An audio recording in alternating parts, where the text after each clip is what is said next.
केवल मेरी कुरूपता और श्याम रंग को ही देखकर मेरा तिरस्कार किया।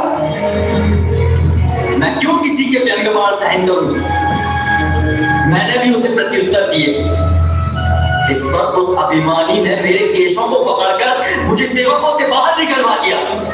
और याद रख धनानंद, जिस राजमत में तूने मेरा घोर तिरस्कार किया, उसी राज से हटाकर मैंने तेरे वंश को जड़मूल से न उखाड़ देगा तो मेरा नाम भी चाणक्य नहीं। जिन केशों को तूने खोला है, वे केश तभी बनेंगे जब यह भीषण प्रतिज्ञा पूर्ण होगी। बस मुझे ऐसे पुरुष को खोजना होगा जो राजा होने के उपयुक्त हो। काश मुझे राजपद मिलता, परंतु मेरी भवितव्यता ऐसी नहीं थी। उन्नत ललाट, सौम्य मुखाकृति वाले राजा ही चिरकाल तक राज कर सकते हैं।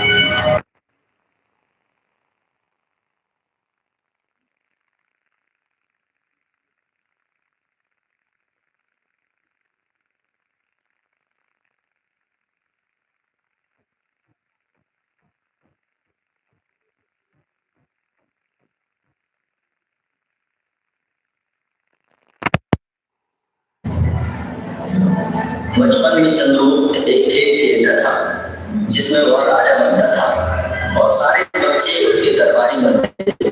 एक बार चाणक्य, जो बाद में उसके गुरु बने, उन्होंने उसे राजा का फिर क्या हुआ। अब हम आप ध्यान में यहाँ कई बालक खेल रहे हैं। दो बालक अंगरक्षक के रूप में चंद्रगुप्त राजा को पंखा डुला रहे हैं। दो चार बालक अंगरक्षक बनकर हाथ में लाठी लिए हुए खड़े हैं। कुछ बालक पालथी मारकर बैठे हैं। ये सभासद बनकर सभा की शोभा बढ़ा रहे हैं। बीच में एक शिला है जिस पर नरेश चंद्रगुप्त आसीन होंगे। पास में ही एक दूसरी शिला मंत्री जयदेव के लिए है। सभा प्रारंभ होती है। नरेश चंद्रगुप्त का दरबार में प्रवेश।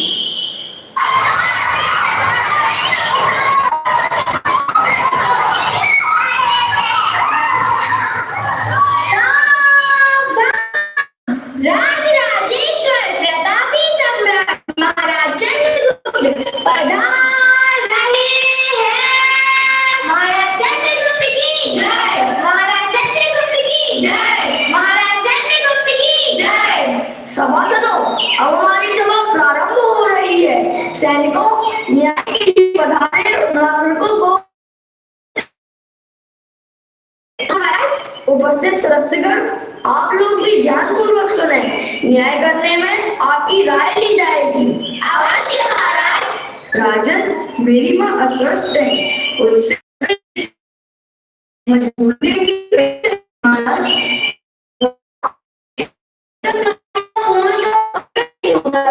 तब तक तुम्हारे खेती के कार्य के लिए राज्य की ओर से कुछ कर्मचारी नियुक्त कर दिए जाएंगे। उनका वेतन राजकोष से दिया जाएगा। धन्य हो महाराज, धन्य हो। आपने मेरी इतनी बड़ी चिंता क्षमात में ही दूर कर दी। मैं आपका आभारी हूँ। महाराज चंद्रगुप्त की जय। महाराज चंद्रगुप्त की जय। महाराज चंद्रगुप्त की जय। कहे नागरिक, आप क्या चाहते हो? राजन, मेरी छोटी बहन को सुमित्र ने अपशब्द कहे हैं। आपके शासनकाल में स्त्री जाति का अपमानित होना घोर अनर्थ है। हाँ, शांत हो देवपाल, शांत हो। अपराधी को दंड अवश्य मिलेगा। क्या बात हुई देवपाल? सुमित्र तो तुम्हारा मित्र है। मित्र था, अब नहीं है।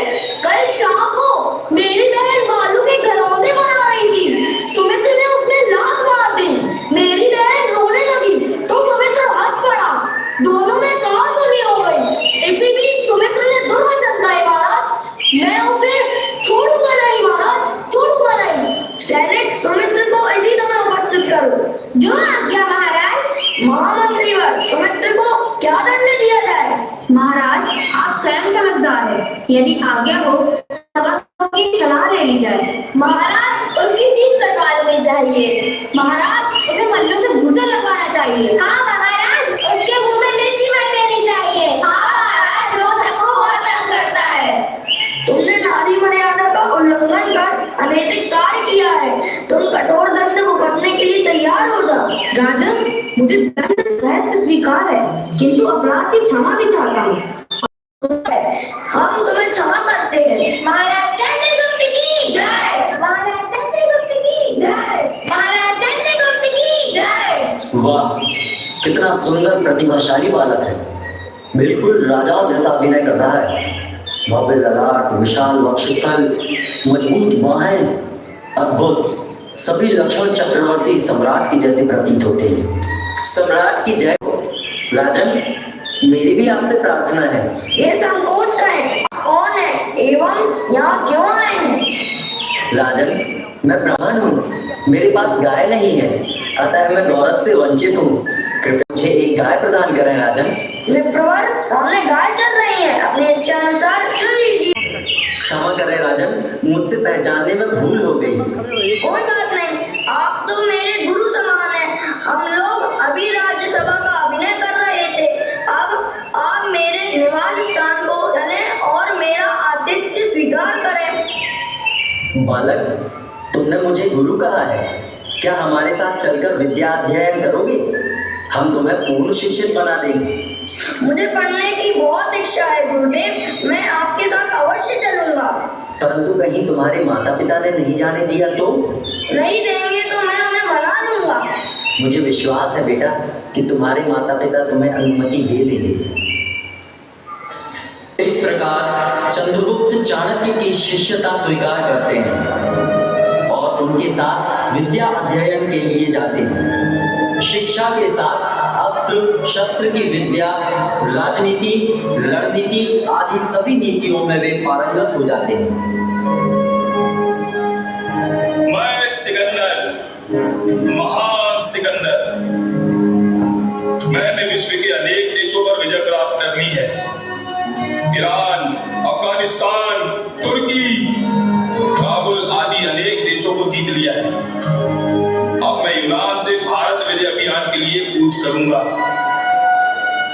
मुझे विश्व विजेता बनने से कोई नहीं रोक सकता।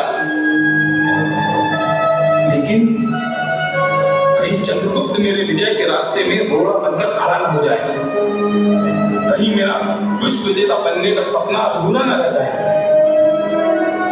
नहीं नहीं, ये नहीं हो सकता।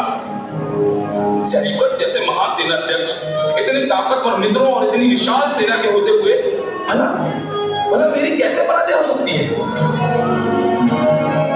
अरे, मैं इतना वीर होते हुए भी कायरों की भांति क्यों सोच रहा हूं? चंद्रगुप्त को हराना तो मेरे लिए बाएं हाथ का खेल है। चंद्रगुप्त अपने गुरु चाणक्य के प्रति पूर्ण समर्पित था। उनके कुशल मार्गदर्शन में चंद्रगुप्त ने अनेक राज्यों पर अपना आधिपत्य स्थापित कर लिया था, किंतु रणनीति के अभाव के कारण वे मगध के राजा धनानंद से युद्ध हार गए। उसके पश्चात अरे संध्या हो गई, अभी तक कोई भी राहगीर नहीं आया। आज संध्या की बेला का प्रसाद किसे खिलाऊं?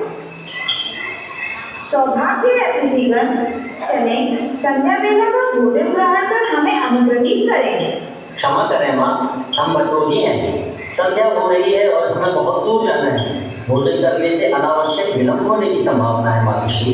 इसमें हानि ही क्या है वत्स? रात्रि यहीं व्यतीत करें और हमें आपको भोजन कराकर पुण्य संचय कर लेने दें। हम अनजान पते के माता। तब भी हमें कोई आपत्ति नहीं है वत्स। धन्य हो माता, धन्य हो। चलो वत्स, माता का आतिथ्य अस्वीकार नहीं किया जा सकता।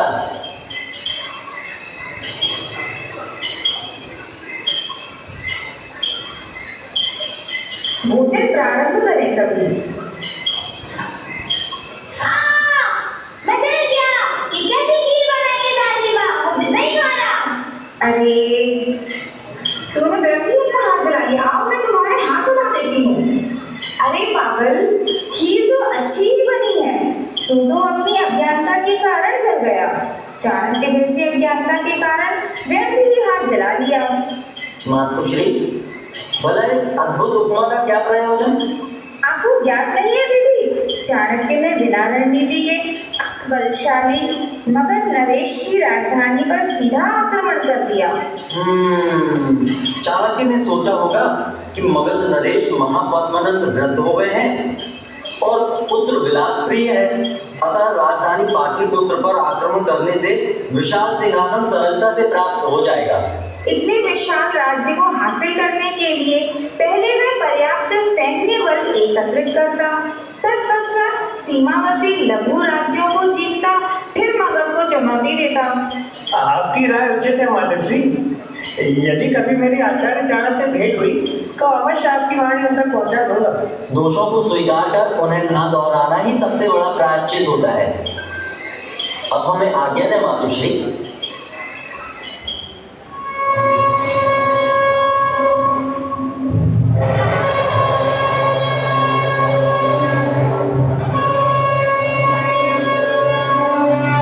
इस घटना के पश्चात चंद्रगुप्त व चाणक्य ने मगध के आसपास के क्षेत्रीय राजाओं को रणनीति से अपने राज्य में विलय कराया और फिर मगध पर सामूहिक आक्रमण करके राजा महापद्मानंद को परास्त कर दिया।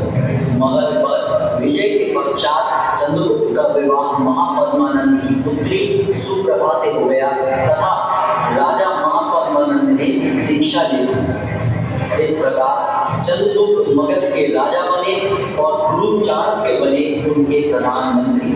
चाणक्य के कुशल नेतृत्व में चंद्रगुप्त धीरे धीरे संपूर्ण भारत को जीतकर भारत के महान सम्राट बन गए।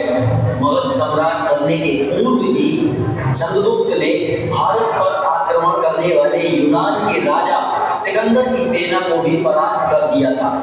चंद्रगुप्त की सेना ने सिकंदर के ताकतवर मित्रों को मार गिराया और सिकंदर को यूनान वापस जाने पर मजबूर कर दिया। यूनान जाते समय रास्ते में ही सिकंदर की मृत्यु हो जाती है। सिकंदर की मृत्यु के पश्चात सिकंदर के सेनापति सेल्यूकस सिकंदर का भारत विजय का स्वप्न पूरा करने के लिए यूनान से पुनः भारत आने की तैयारी करते हैं।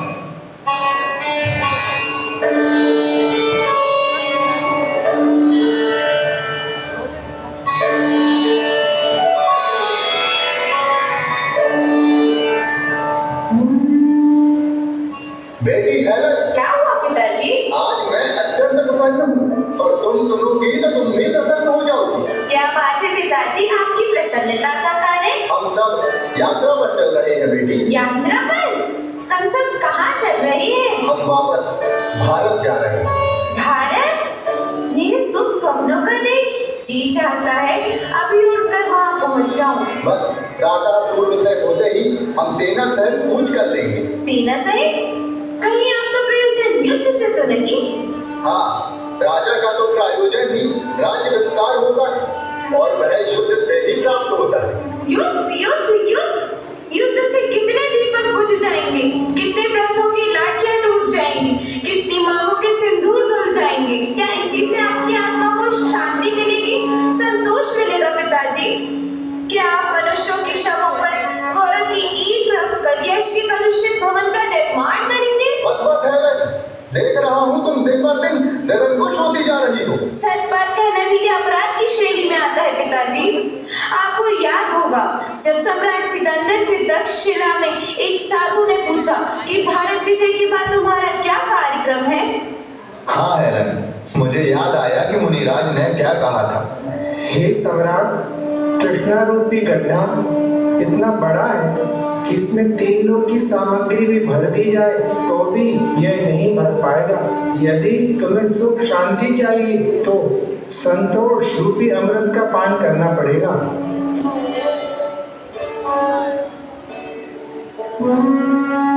मैंने अपना सारा जीवन साम्राज्य के विस्तार में ही लगा दिया, लेकिन मेरे साथ तो कुछ भी नहीं जाना है। सैनिकों सुनो, जब मेरी अर्थी निकले तो मेरे खाली हाथ बाहर निकाल देना और मेरी सारी संपत्ति कब्रिस्तान तक ले जाना, जिससे दुनिया जान सके सिकंदर की घोर अनीति से एकत्रित की गई संपत्ति भी अंतिम समय साथ न दे सकी। बालक आता तो है मुट्ठी बांधकर, परंतु उसे खाली हाथ ही जाना पड़ता है। चंद्रगुप्त का शिविर। चंद्रगुप्त के भारत विजय के पश्चात सम्राट चंद्रगुप्त आचार्य चाणक्य सेना अध्यक्ष जयदेव आसंदियों पर बैठे वार्तालाप कर रहे हैं।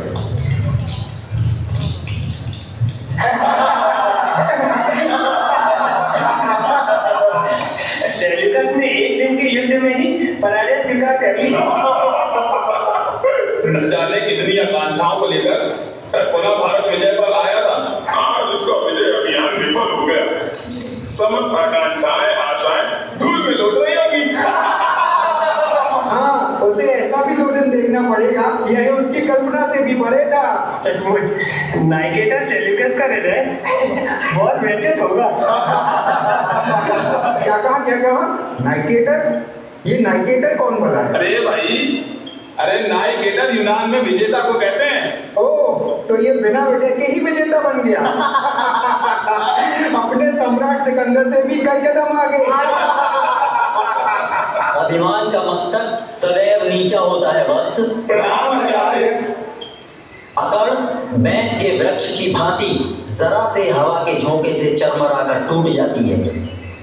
भद्रशाल, सेल्यूकस कब तक आ पाएंगे? अरे, उन्होंने इसी समय आने का संदेश दिया था। आते ही होंगे।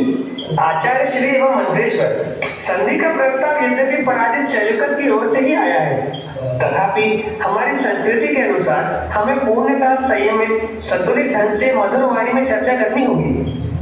वत्स, प्रभुता पाकर उच्छृंखल ना होना ही अपने आप में एक विशेषता है।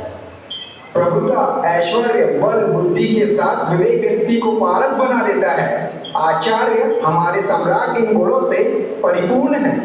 पूर्ण कहा महामात्य, मैं तो उस पूर्णता की राह पर जाने का इच्छुक हूँ। स्वागत है यूनानी वीरों, हमें आपसे मिलकर हार्दिक प्रसन्नता हुई। विजेता सम्राट चंद्रगुप्त, हमें आपके विनम्र व्यवहार पर घोर आश्चर्य हो रहा है। हम अपनी भूल पर लज्जावंत हैं। आसन ग्रहण करें महानुभाव, आप लज्जावंत न हो। अतीत के क्षणों को भयानक स्वप्न की तरह भुला दें। सम्राट, आपकी बातें अलौकिक हैं। सेवा में एक निवेदन है सम्राट, मुझे पूर्ण विश्वास है आप उसे स्वीकार कर उदारता का परिचय देंगे। अवश्य महानुभाव, कहें। मैं चाहता हूँ सम्राट कि यह संधि इतिहास के पृष्ठों पर स्वर्ण अक्षरों में अंकित हो। इसलिए मेरी कन्या हेलन, जो पूर्ण रूपेण भारतीय है, स्वभाव से दयालु है, आप उसे पत्नी के रूप में अंगीकार करें। किंतु इसमें एक कठिनाई है। तुम्हारी कन्या की अभिलाषा भी जानना जरूरी है। सैनिक, जाओ बेटी हेलन को ले आओ। संधि में एक रहस्य है सम्राट। यदि कल शांति के पुजारन प्रिय हेलन ने श्वेत ध्वजा न फहराई होती तो हम सब एक साथ मिलकर शांति से बैठे दिखाई नहीं पड़ते। अच्छा, तो श्वेत ध्वजा हेलन ने फहराई थी? अब तो युद्ध समाप्त हो गया है हेलन, हम देख रहे हैं। तुम वेशभूषा, भाषा सभी ओर से भारतीय रंग में रंगी हो। क्या तुम्हारी श्रद्धा और शांति अहिंसा के सिद्धांतों पर आधारित है? हाँ आचार्य देव, हमारे सम्राट सिकंदर की प्रार्थना पर दिगंबर साधु कल्याण मुनि जी हमारे देश गए थे। उन्होंने मुझे जैन धर्म के प्रवर्तक महावीर स्वामी के महान सिद्धांत अहिंसा परमो धर्म, जियो और जीने दो आदि के विषय में बतलाया था। अच्छा, तो तुमने जैन धर्म का रुचिपूर्वक अध्ययन किया है?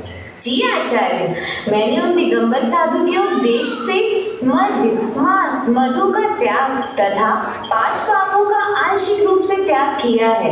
मैं तो चाहती हूँ ऐसे साधु संतों की भूमि भारत में ही मेरा निवास हो। काश मैं यही जन्म लेती। आचार्य, अब तो आप मेरी पुत्री की अभिलाषा से आश्वस्त हो गए होंगे। क्यों नहीं सेल्यूकस, अब तो तुम हमारे समधी हो गए हो और चंद्रगुप्त पर तो मेरा बालकवत स्नेह है। आओ, इस संधि को आगे बढ़ाते हैं।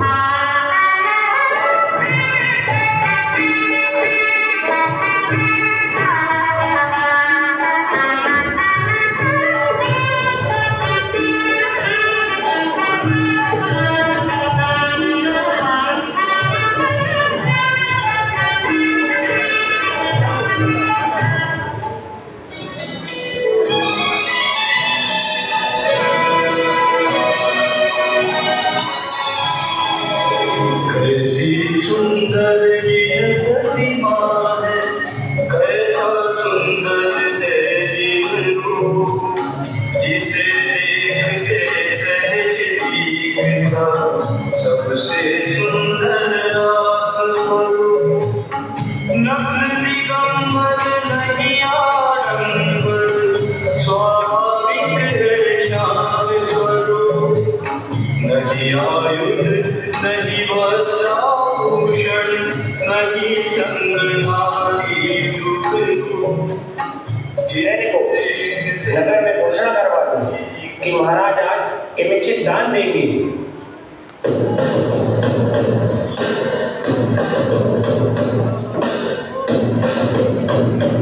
सुनो सुनो सुनो, सभी जन सावधान होकर सुनो।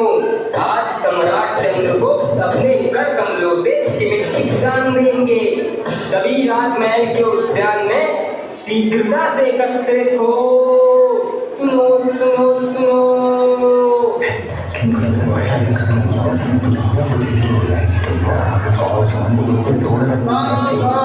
राज राजेश्वर, अतुल बलशाली, मौर्य तिलक सम्राट चंद्रगुप्त पधार रहे हैं।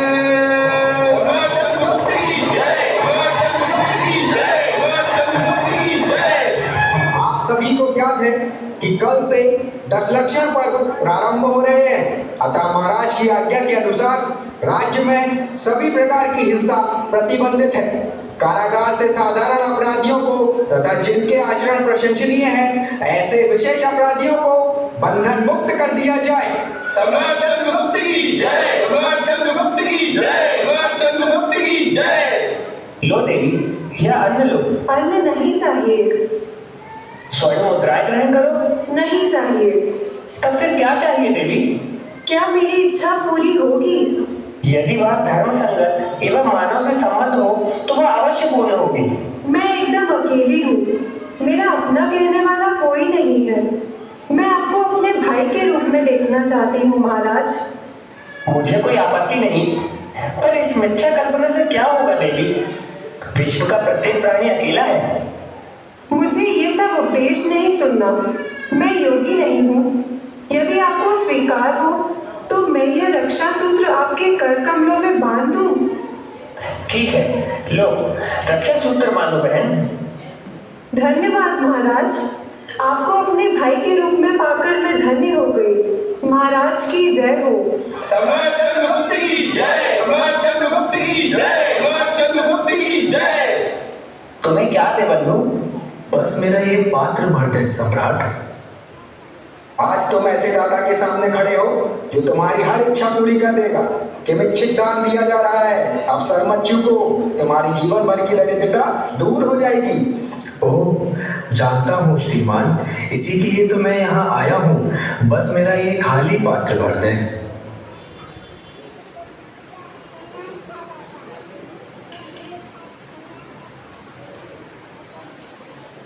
तुम कौन हो बंधु? सम्राट, मैं भी आप जैसा मनुष्य ही हूँ। अंतर इतना है कि आप धनवान हैं और मैं दरिद्र। हमारा पूछने का यह आशय नहीं था।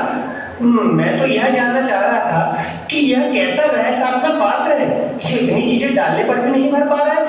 यह पात्र तो सभी के पास है सम्राट। यह पात्र मानव के हृदय का बना है। हृदय की अनंत जिज्ञासा है। मैं बड़ी आशा लेकर आया था, लेकिन मेरा इतना छोटा सा पात्र भी नहीं भर सका। सच कह रहे हो बंधु। कृष्णा की खाई को संतोष से ही भरा जा सकता है।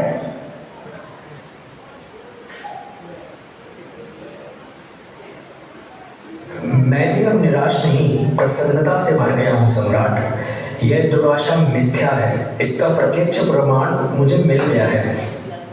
सम्राट की जय हो। क्या बात है सैनिक? महाराज, अत्यंत ही प्रसन्नता का समाचार है। आचार्य चाणक्य ने दिगंबर दीक्षा धारण कर ली है। अब वे मुनिराज चाणक्य बन गए हैं। मुनिराज चाणक्य की जय हो। स्पष्ट होती है।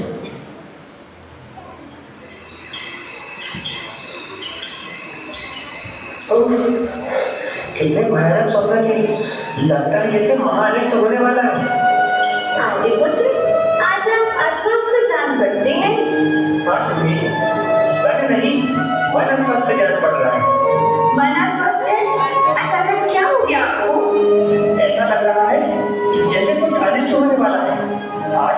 ही विचित्र असुहाते 16 स्वप्न देखे। ओह, स्वप्न का क्या? वे तो आते जाते रहते हैं।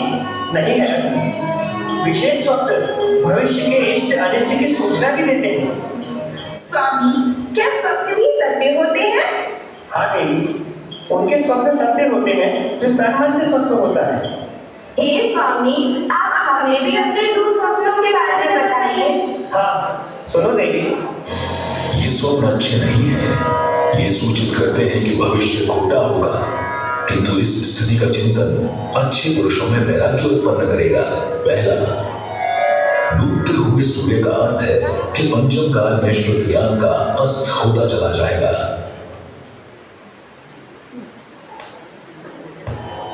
दूसरा, कल्प वृक्ष की शाखा टूटने का अर्थ है कि आगे से राजपुरुष संयम को ग्रहण नहीं करेंगे।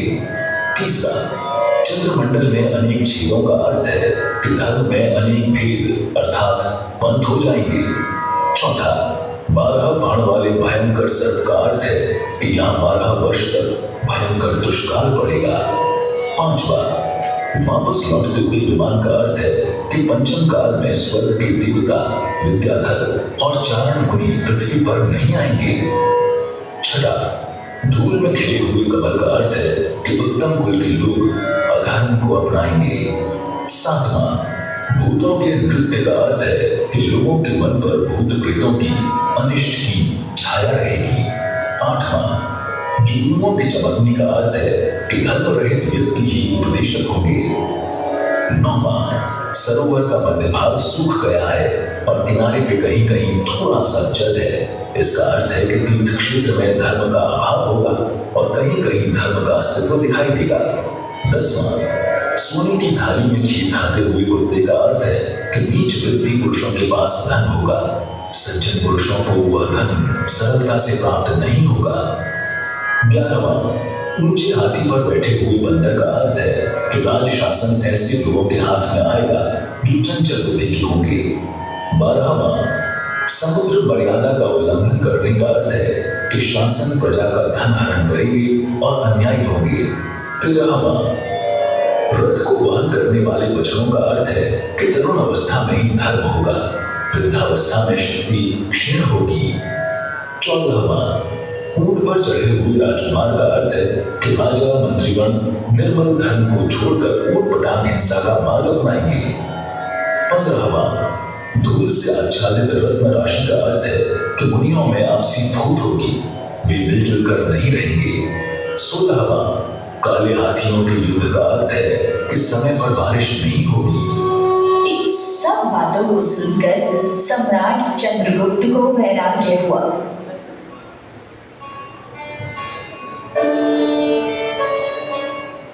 जानती हो प्रिय, मेरा शेष जीवन अशेष होने जा रहा है। अरे रे, आज कैसी अशुभवाणी कह रहे हैं? यह अटल सत्य है प्रिय। शुभ अशुभ बाह्य में कुछ भी नहीं है, सब अंतर के भावों में ही निहित है। हमने यह निश्चय किया है कि अब आत्म कल्याण में लगना ही अभिष्ट है, अतः हम राज्य परित्याग कर रहे हैं। स्वामी, स्वप्न को सत्य मानकर कोई निर्णय लेना उचित नहीं है। देवी, स्वप्न का निमित्त पाकर ही हम सावधान हो जाएं, तो क्या बुरा है? जीवन का क्या विश्वास, निकली सांसें लौटती है या नहीं?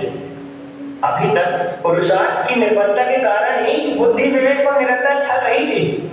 हम जागकर भी निद्रित हो जाते थे। अब हमारा मंगल प्रभात हुआ है, अतः आत्म कल्याण में लग जाना ही श्रेष्ठ है। तो सचमुच ही आप अपने निर्णय पर अड़िग हैं? कुछ संदेह है? नहीं, मुझे प्रसन्नता है सम्राट। आज तक आपसे मेरा दाम्पत्य संबंध था, किंतु अब मैं आपकी पत्रिका बनने की आज्ञा चाहती हूँ। यह क्या भगनी, पति भी चले और सुदूर देश से आकर स्नेह की डोर में बांधकर तुम भी चली? जी, तुम ये क्यों बोल रही हो कि हम सब पक्षियों के नैन बसेरे के भांति मिलते हैं और सुबह होते ही अपने अपने गंतव्य मार्ग पर चल देते हैं। छोटी माँ, आपने मुझे अपने हाथों से खिलाया है, मीठी लोरियां गागा कर सुनाया है। आपने मुझे जन्मदात्री माँ से भी ज्यादा वात्सल्य दिया। अपने बालक को इस तरह छोड़कर आप नहीं जा सकती छोटी माँ। बस जब बालक बड़ा हो जाता है तो उसे अपने माता पिता के आश्रय की जरूरत नहीं रहती। अब तुम बड़े हो गए हो मेरे लाल। माता पिता के सामने बालक वृद्ध होकर भी बालक ही रहता है एवं वह उनसे सदा स्नेह की अपेक्षा रखता है। कुमार, यह तो सांसारिक परंपरा है। इसी प्रकार जन्म जन्मांतरों से हम बिछुड़कर सुखी दुखी होते रहते हैं। कुमार बिंदुसार, लो यह मुकुट संभालो, अपने कर्तव्य को कभी नहीं भूलना। पिताश्री, दोनों मातुश्री, मैं विश्वास दिलाता हूँ कि आपके द्वारा दिए गए राज्य का संचालन सुचारू रूप से करूँगा। आप निश्चित होकर आदि व्याधि उपाधि रहित आत्मा का आनंद भोगेंगे। अभी तक मैंने अखंड भारत पर आधिपत्य स्थापित किया, किंतु अब मैं अखंड आत्मा पर आधिपत्य स्थापित करने की यात्रा प्रारंभ करने जा रहा हूँ।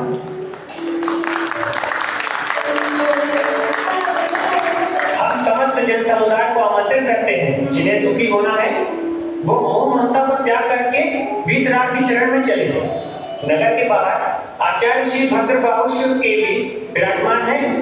मैं उनसे दिगंबर दीक्षा ग्रहण कर मोक्ष मार्ग पर बढ़ने का अभ्यास करूंगा। अब अंतिम विदा। संसार लगने लगा असार निज गायक की सुधि आई। यज्ञ मार्ग की महिमा अपार, द्वादश अनुपेक्षा मन भाई। ओ संसार लगने लगा असार निज गायक की सुधि आई। नगर सीमा आ गई, आप सब लौट जाएं, हम चलते हैं।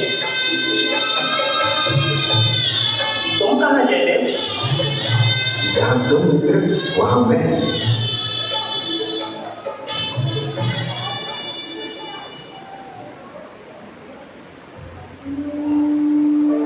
नमोस्तु आचार्य, मुझे अब यह संसार असार लगने लगा है।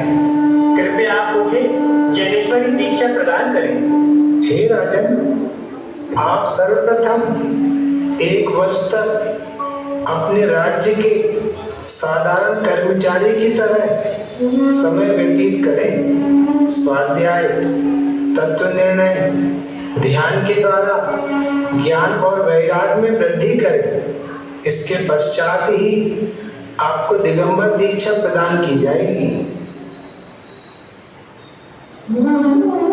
ओह, आज मुझे मेरा सारा मान गलता हुआ दिखाई पड़ रहा है।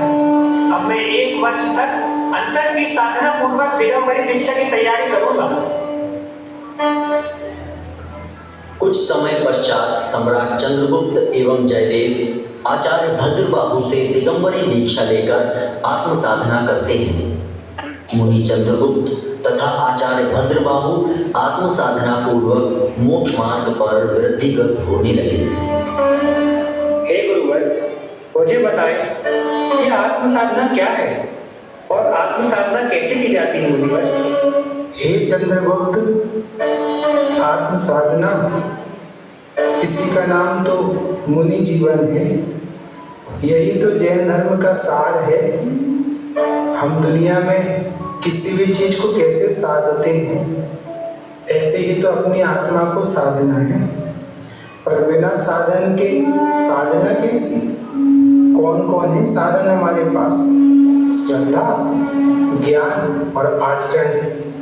इन श्रद्धा ज्ञान आचरण में अपने शुद्धात्मा को, अपनी आत्मा को विराजमान करना ही आत्म साधना है।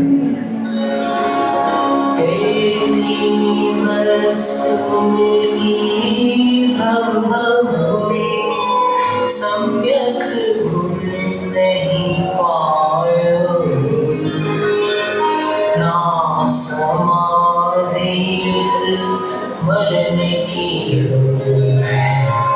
नाते जग भर।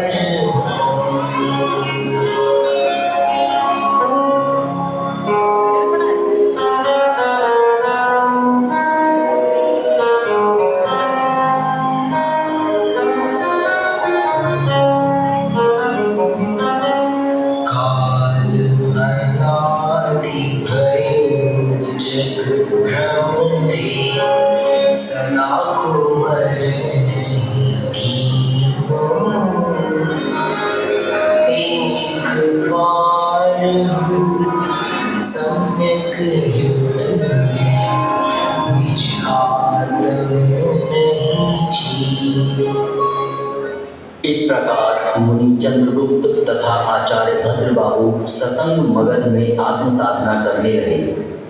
एक दिन एक अबोले बालक को बोलता हुआ देखकर शुद्ध केवली भद्रबाहु स्वामी जी ने निमित्त ज्ञान द्वारा जाना कि 12 वर्ष का काल पड़ने वाला है। मुनि चर्चा में शिथिलता की आशंका से वे सत्संग दक्षिण की ओर विहार कर गए और श्रवण बेलगोला पहुंच गए। निमित्त ज्ञान द्वारा ही अपनी अल्प आयु जानकर उन्होंने वहीं ठहरने का निश्चय किया तथा संपूर्ण संघ को चोल राज्य की ओर रवाना कर दिया। किंतु मुनि चंद्रगुप्त उनकी वैयावृत्ति करने वहीं रुके। उन्होंने भद्रबाहु स्वामी की भक्ति व विनय पूर्वक निर्दोष रीति से श्रवण बेलगोला में चंद्रगिरी पर्वत पर समाधि कराई तथा 12 वर्ष तक उस स्थान पर एकाकी साधना की। कुछ समय पश्चात समाधि पूर्वक देह का परित्याग करके उन्होंने स्वर्गारोहण किया। इस प्रकार सम्राट चंद्रगुप्त मौर्य जैनेश्वरी दीक्षा लेने वाले अंतिम सम्राट हुए।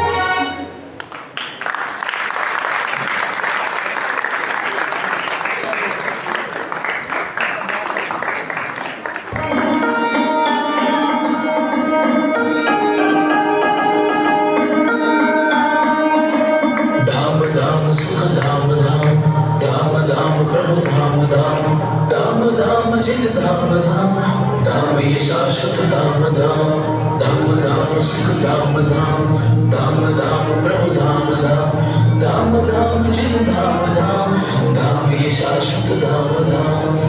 आप लोग 5 मिनट के लिए बैठ जाइए। बालिकाओं ने इतनी मेहनत की है तो एक बार उनके उत्साहवर्धन के लिए सभी तालियां बजाकर उनका स्वागत करें। सपने में देखा गया धाम जो धाम धाम सुख धाम धाम धाम धाम प्रभु धाम धाम के सपने में देखा गया धाम जो आज संस्कार तीर्थ बना धाम जो बहती अध्यात्म की नदियाँ है धाम वो उछले